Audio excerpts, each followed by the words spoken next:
F-35 개발 당시부터 하드웨어와 소프트웨어를 동시에 설계 개발하는 방식을 동시성 전략이라고 합니다. 하지만 미국에 이런 전력을 과감하게 도입했지만 결국 폭망하게 됐습니다. 이 개발 방법은 빠르게 전투기를 전력화한다는 장점은 있지만 반대로 계획이 치밀하지 못하면 이 과정에서 각종 오류와 예기치 못한 결함이 누적된다는 치명적인 단점이 있습니다. 그런데 지금 F-35의 안정성이 의심받고 있습니다. 사실 이런 비화는 미 국방부와 제작사 내부 관계자들만 공유하던 내용이었지만 최근 반복되는 사고를 통해 점차 수면 위로 드러나고 있습니다. 그럼 이번 알래스카 에슨 공군 기지에서 발생한 충격적인 F-35의 추락 사고의 배경이 어떻게 발생하게 됐을까요? 그리고 그 안에 담긴 숨겨진 이야기가 어떤 것인지 낱낱이 파헤쳐 보도록 하겠습니다.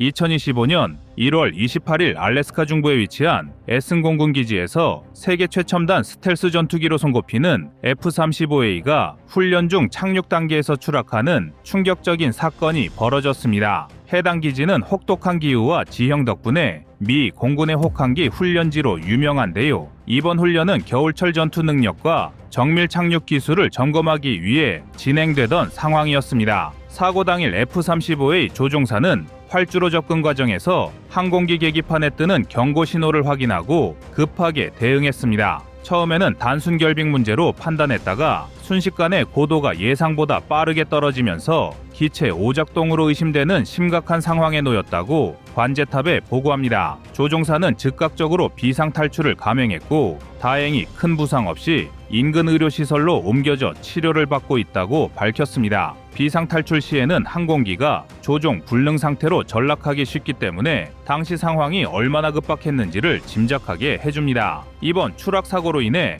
해당 F-35A는 사실상 전손되었으며 착륙 중 활주로를 강타하는 형태로 충돌했기 때문에 활주로의 상당 구간에 금이 가고 파손됐습니다. 에슨 공군 기지 측은 즉각적으로 비행장 폐쇄 조치를 내리고 사고조사팀과 함께 잔해 수거 및 복구 작업에 돌입했는데요. 이에 따라 알래스카 훈련기지는 당분간 폐쇄됐습니다. 이전부터 F-35 시리즈는 기술적 우수성과 동시에 복잡한 유지보수라는 이중적 평가를 받아왔습니다. 특히 과거 여러 차례 보고된 추락 사고는 대개 소프트웨어 오류나 센서 문제 등의 전자장비 결함에 기인한 것으로 지적되어 왔습니다. 물론 대부분의 문제는 생산 단계에서 수정되었지만 부품 교체나 전면적인 소프트웨어 업데이트로 개선하고 있음에도 불구하고 F-35 시리즈는 아직 완성형의 기체가 아니라고 전문가들은 말하고 있습니다. F-35는 기존 4세대 전투기와 달리 한 대의 항공기에 수많은 전자 디지털 시스템이 통합된 형태입니다. 조종석에서부터 레이더, 통신, 다양한 센서에 이르기까지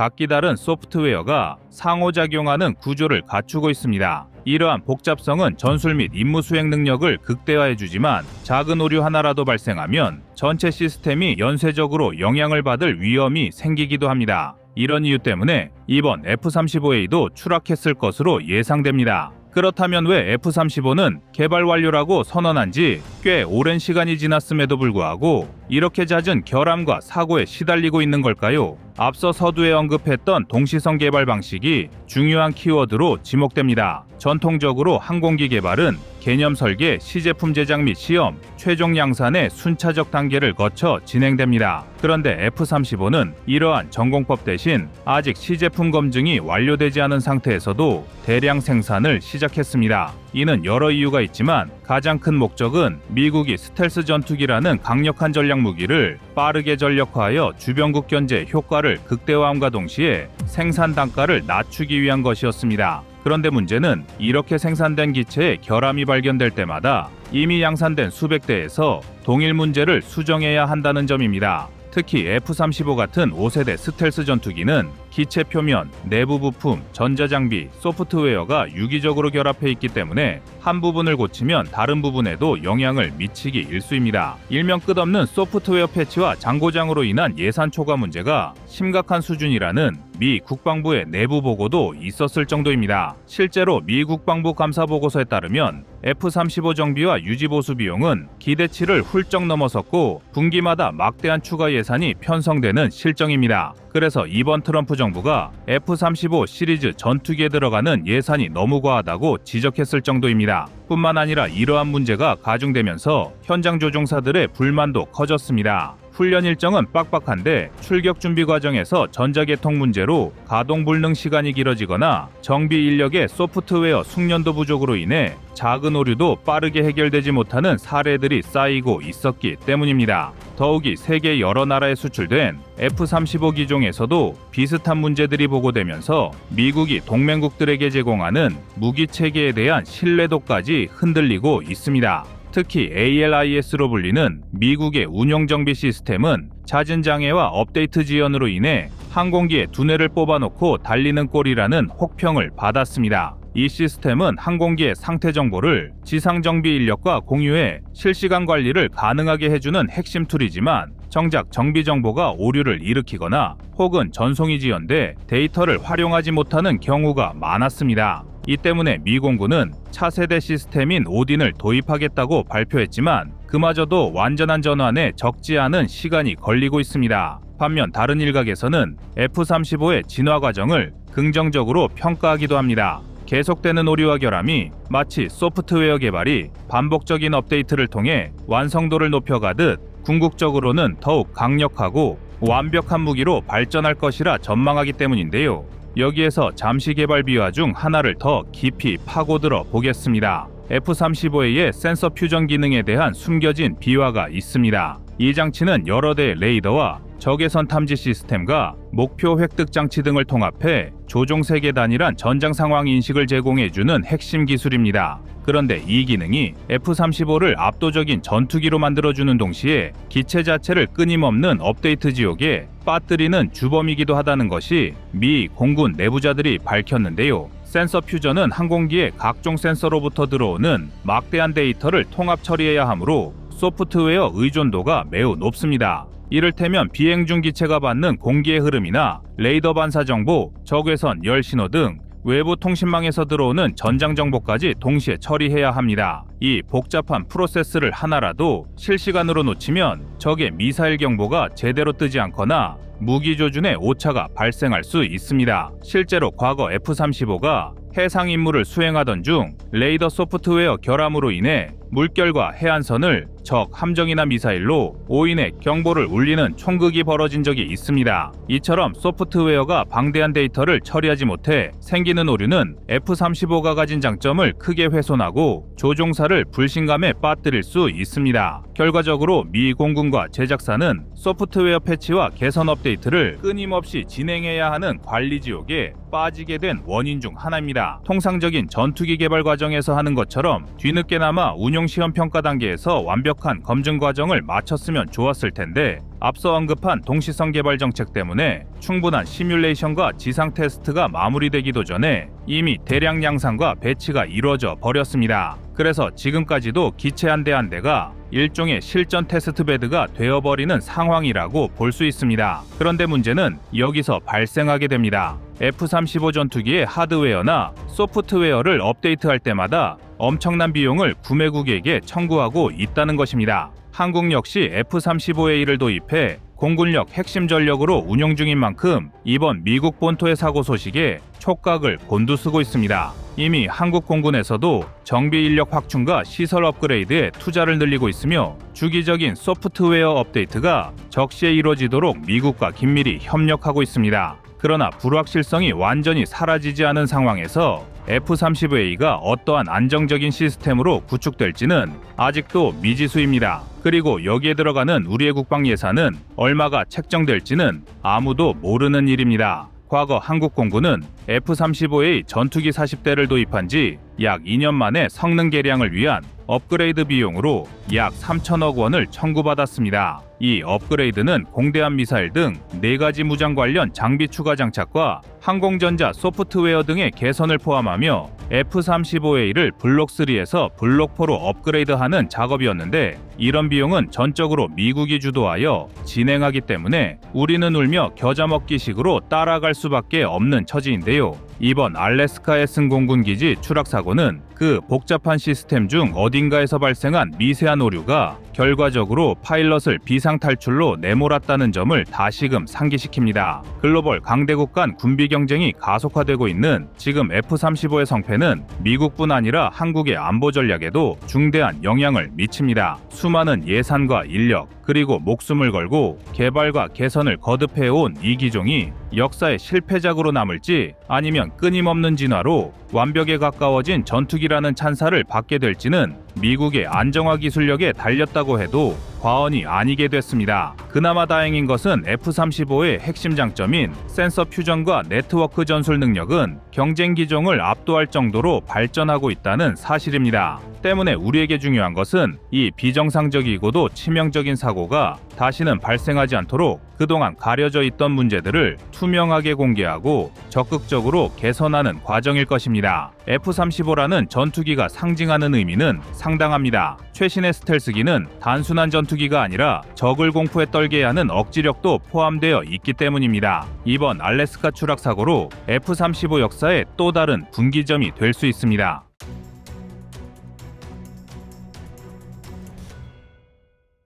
다음은 25년 1월 30일 항공모함 전자 사출기 영상입니다. 오늘 다뤄볼 이야기는 독도함에서 무인 전투기를 사출하기 위한 전자식 사출 장치의 통합 가능성입니다. 최근 해군이 독도급 대형 수송함에서 대형 무인기를 시험 이륙시키면서 무인 전투기 운용 항공모함 개념에 한 걸음 더 다가서고 있습니다. 기존에는 헬기 착함 위주였던 독도함이 과연 대형 무인기를 제대로 운용할 수 있을지 의구심이 있었으나 이번 시험으로 인해 그 가능성이 매우 높아졌다는 평가가 나오고 있습니다. 특히 미국의 방산업체인 제너럴 아토믹스가 소형 함정용 무인기 전자식 사출 장치 개발을 예고한 점이 주목됩니다. 미국은 이미 초대형 항공모함에서 쓰던 증기식 사출 장치를 전자식으로 개량하는 작업을 진행해왔고 이제는 그 기술을 훨씬 콤팩트하게 줄여 구축함이나 상륙함 같은 중소형 함정에도 적용하겠다는 전략인 것입니다. 만약 이것이 실현된다면 독도함이나 마라도함은 물론 4,000톤급 호위함에서도 10톤급 이상의 무인 전투기를 사출할 수 있는 시대가 열릴 가능성이 커지는데요. 본래 함재기 운용은 10만 톤급 이상의 거대 항공모함에서나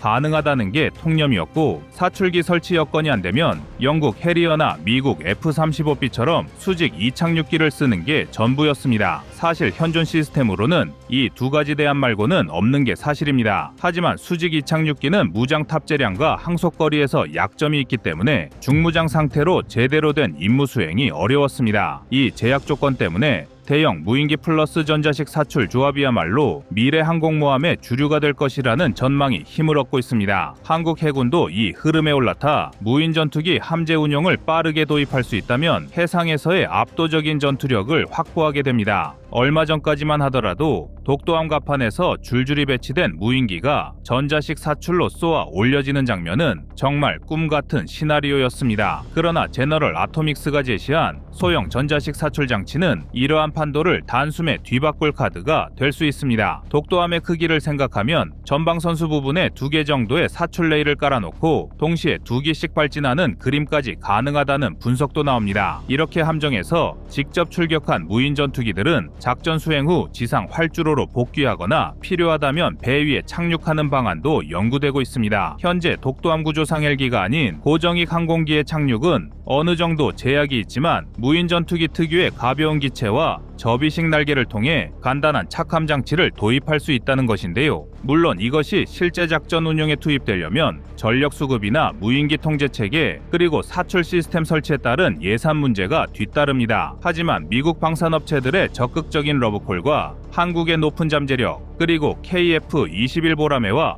연계한 국산 윙맨 개발 프로젝트를 놓고 보면 전혀 불가능한 이야기가 아닙니다. 그렇다면 왜 한국을 비롯한 여러 국가가 이 무인 전투기 사출 기술에 열광하는 걸까요? 가장 큰 이유는 바로 미래 전쟁 환경의 변화 때문입니다. 대형 유인 전투기는 제작비와 운용 비용이 막대하고 조종사 안전을 위해 투입 시점이나 작전 범위에 제약이 많습니다. 반면 무인기는 위험 지역에도 과감히 투입할 수 있고 임무 특성에 맞게 다양한 형태로 개조하기도 쉽습니다. 게다가 인공지능 기술이 급속도로 발전하면서 무인군단이라는 새로운 전술 개념이 생기게 된 것이 가장 주요한데요. 그럼 한국에서는 이 기술 도입을 언제부터 할 수 있을지 궁금해지는데요. 그런데 문제가 있습니다. 바로 핵심 부품 수급과 라이선스 문제입니다. 앞서 언급했듯 전자식 사출장치 기술은 엄청난 전력 관리와 초정밀 가속 제어가 필요한 최첨단 분야입니다. 미국이 이 핵심 부분에 대한 통제권을 여전히 놓지 않고 있다는 점을 잊어서는 안 됩니다. 어떤 형태로든 기술 제약이나 추가 비용이 부과될 수 있다는 우려도 나오고 있습니다. 하지만 해군의 입장에서는 대형 항공모함 사업이 우선순위에서 밀리는 아픔을 겪었는데요. 이 때문에 항공모함 사업을 유지하면서 지금 이 상황을 타개할 묘수가 필요해진 것입니다. 기존에 추진하던 경항모 계획은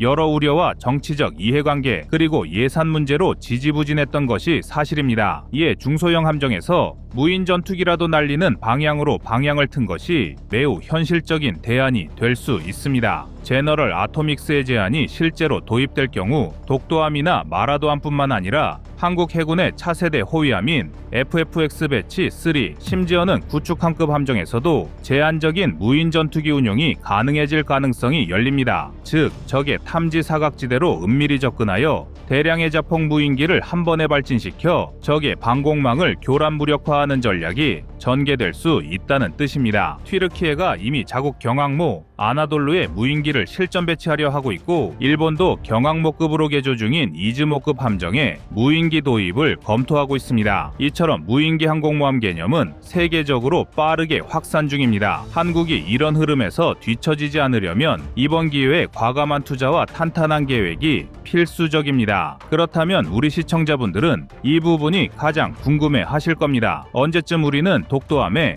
전자식 사출 장치를 설치해 무인 전투기를 사출하는 광경을 볼 수 있는지 말이죠. 제너럴 아토믹스 측은 2-3년 이내에 프로토타입을 완성하고 빠른 시일 내에 실증 테스트를 진행하겠다고 발표했습니다. 전자식 사출 장치는 기존의 증기식보다 부품수가 훨씬 간소화되어 중소형 함정에도 설치할 수 있고 원하는 만큼 가속도를 정밀 제어해 무인기의 안전한 이륙을 보장하는 장점이 있습니다. 만약 한국 해군이 이를 시범적으로 도입한다면 초기에는 자폭형 드론이나 대형 정찰 무인기 중심으로 운용될 가능성이 높습니다. 아직은 완전한 함상 착륙 시스템 구축이 쉽지 않기 때문에 여차하면 지상기지로 돌아가면 되므로 실전 운용 측면에선 크게 문제가 없습니다. 또한 향후 기술이 더 발전하면 접이식 날개와 자동 착함 장치를 장착한 무인 전투기가 독도함 갑판 위에 내려앉는 장면도 충분히 그려볼 수 있습니다. 여기에다 한국형 군사위성과 전용 통신위성이 구축된다면 해상에서 이륙한 무인 전투기를 실시간으로 통제해 적의 주요 표적을 타격하거나 정보 수집 임무를 수행하는 고효율 작전도 가능해집니다. 사실상 하늘의 눈이자 장거리 포병 역할을 받아 위에서 무인기가 대신해주는 것이니 유사시 상당한 전술 우위를 확보할 수 있는 셈입니다. 게다가 KF-21 보라매 사업과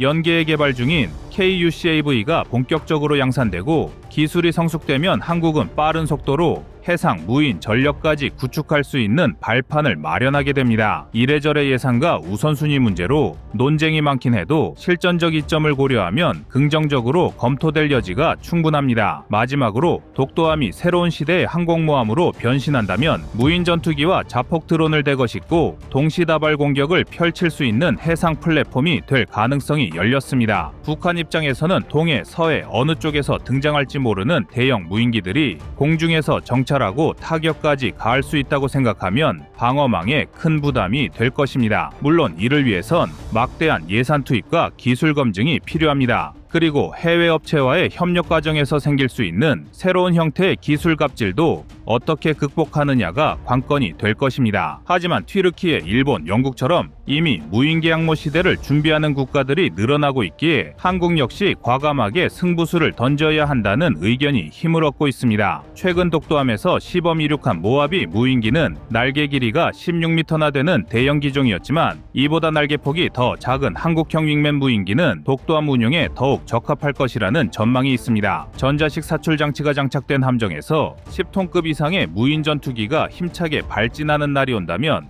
한국 해군의 작전 양상은 완전히 달라질 것입니다. 이상 꺼리튜브였습니다.